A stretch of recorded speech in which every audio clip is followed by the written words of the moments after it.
Hi viewers, welcome to మనం TV. నేను మీ doctor Srinath. ఈరోజు మనం మాట్లాడుకునేటువంటి అంశం ఆర్థరైటిస్. మనందరికీ తెలుసు, కీళ్ళ నొప్పులు చాలామందిని ఈ రోజుల్లో వేధిస్తున్నాయి. వయసుతో నిమిత్తం లేకుండా వేధిస్తున్నాయి.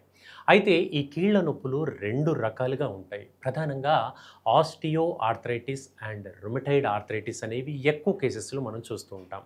ఇక మనం ఒక ఆస్టియో ఆర్థరైటిస్ గురించి రెండు మాటలు చెప్పుకుందాం.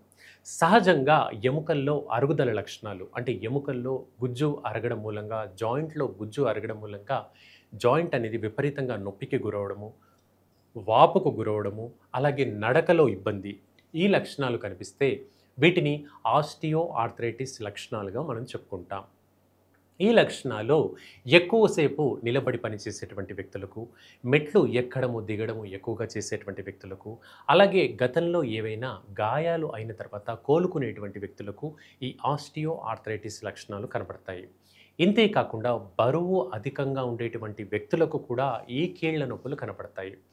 బరువు ఉండాల్సిన దానికంటే ఒక 10 లేదా 15 కిలోల బరువు అధికంగా ఉంటే ఆ నొప్పనేది తుంటి భాగం మీద పడుతుంది. అంటే నడుం భాగం పైన పడుతుంది. రెండవది మోకాళ్ళ పైన పడుతుంది. మూడవది పాదం భాగం పైన పడుతుంది. పాదం ముఖ్యంగా మడమ భాగం అండి, అలాగే బొటనవేలు భాగం దగ్గర పడుతుంది. సో, ఇలా బరువు అధికంగా పెరగడం మూలంగా మనకు ఆస్టియో ఆర్థరైటిస్ వచ్చేటువంటి లక్షణం కనపడుతుంది. ఈ ఆర్థరైటిస్ అధికంగా ఉన్నప్పుడు మనం ఎట్టి పరిస్థితుల్లో చేయకూడని పనేంటంటే, పెయిన్ కిల్లర్లు అధికంగా వాడకూడదండి. ఈ పెయిన్ కిల్లర్ మాత్రలు అధికంగా వాడడం మూలంగా రకరకాల సైడ్ ఎఫెక్ట్స్ వచ్చేటువంటి అవకాశం ఉంటుంది. అంటే మాత్రలన్నీ కూడా ఒక వారం రోజులు, 10 రోజుల వరకు సజెస్టబుల్. అంతకు మించి ఎక్కువగా వాడితే కీళ్ళ నొప్పులు అధికమవ్వడం మాట పక్కన పెట్టండి. లివర్ కానీ, కిడ్నీ పైన కానీ ఇంపాక్ట్ అధికంగా ఉంటుంది. సో, అవి డ్యామేజ్ అయ్యేటువంటి ప్రమాదం కూడా ఉంటుంది. ఇవి ఆస్టియో ఆర్థరైటిస్ తాలూకు లక్షణాలుగా చెప్పుకోవచ్చు. ఇక ఆస్టియో ఆర్థరైటిస్‌ని నివారించేందుకు ముఖ్యమైనటువంటి సలహా ఏంటంటే బరువు తగ్గడం, బరువును అదుపులో పెట్టుకోవడం. చాలామంది చేసేటువంటి పొరపాటు ఏంటంటే తినేవన్నీ తింటూ ఉంటారు. బరువు తగ్గడం కోసం నిమ్మరసం తాగుతున్నానండి, చియా సీడ్స్ తీసుకుంటున్నానండి, సబ్జా గింజలు వాటర్‌లో వేసి తీసుకుంటున్నానండి అని చెప్తూ ఉంటారు. ఇవన్నీ మంచివే. కానీ ముందుగా ఫుడ్‌ను లిమిట్ చేసుకోవాలి.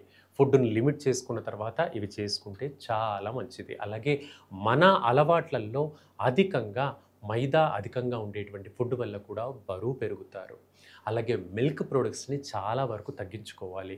పాల ఉత్పత్తులైనటువంటి పన్నీరు, నెయ్యి, వెన్న వీటిని చాలా వరకు తగ్గించుకోవాలి.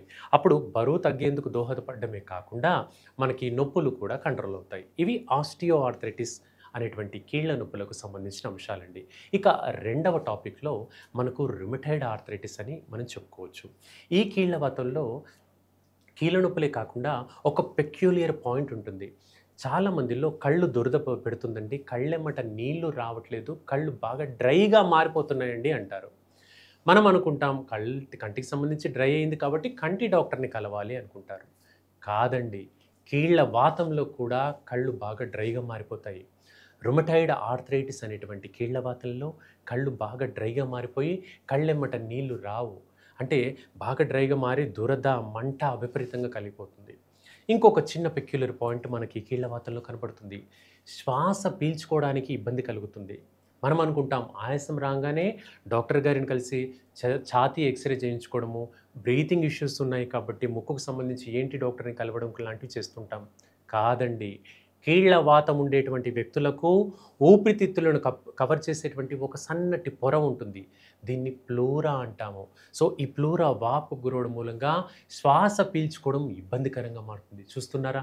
ఎంతటి కాంప్లికేషన్స్ అనేవి కీళ్ళ వాతంలో కనపడుతుంటాయి. కంటిపైన, నరాలపైన, జాయింట్స్ పైన, ఊపిరితిత్తులకు సంబంధించినటువంటి లంగ్స్ వ్యవస్థ పైన అంటే శ్వాస వ్యవస్థ పైన కూడా ఈ కీళ్ళవాతం అనేది ఇంపాక్ట్ పడుతుంది.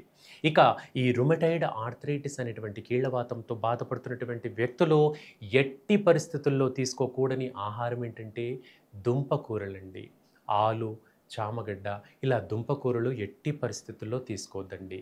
అలాగే కాలీఫ్లవర్, క్యాబేజ్, ముల్లంగి ఈ ఆహార పదార్థాలు కూడా కీళ్లవాతంతో సఫర్ అవుతున్నటువంటి వ్యక్తులు తీసుకోవద్దండి.